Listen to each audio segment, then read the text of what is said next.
அதே மாதிரி இன்னைக்கு பாருங்க, தமிழ்நாடு முழுக்க எல்லா செலிபிரிட்டிஸ் பாருங்களேன், விவாகரத்து விவாகரத்து. பாத்தீங்களா எல்லாரும்?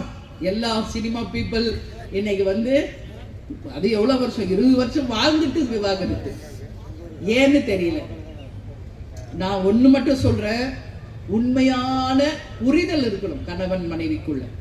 ஈகோ இருக்கக்கூடாது, நீ பெருசா நான் பெருசா இருக்கக்கூடாது. புரிதல் இருக்கணும், அண்டர்ஸ்டாண்டிங் இருக்கணும், ஒருத்தருக்கு ஒருத்தர் விட்டு கொடுத்து வாழணும். அதான் வாழ்க்கை. நீ இன்னைக்கு இப்படியா நான் அப்படின்னா எப்படி அது குடும்பம் விளங்கும்? ஏன் இதெல்லாம் சொல்றேன்னா, அந்த புரிதல் இருக்கணும் கணவன் மனைவிக்குள்ள. அந்த புரிதல் இருந்தால் இந்த விவாகரத்து எல்லாம் தூசி மாதிரி. எத்தனை எத்தனை பிரச்சனை வந்தாலும் சமாளிக்கின்ற அந்த தில்லு ஹஸ்பண்டுக்கும் சரி ஒய்ஃப்க்கும் சரி வந்துடும்.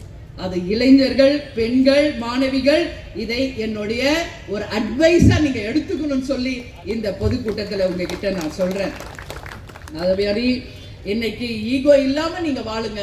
அந்த வாழ்க்கையை இனிமையானதா சொர்க்கமா இங்கே, அந்த சொர்க்கத்தை இங்கே நீங்க பார்க்கலாம். செத்த பிறகுதான் சொர்க்கம் பார்க்கணும்னு இல்லை. அந்த கணவன் மனைவிக்குள்ள அந்த புரிதல் இருந்தால் அந்த சொர்க்கம் இந்த பூமியிலேயே உங்க கண்ணுக்கு தெரியும். அதுதான் முக்கியம் அப்படின்றத சொல்றேன்.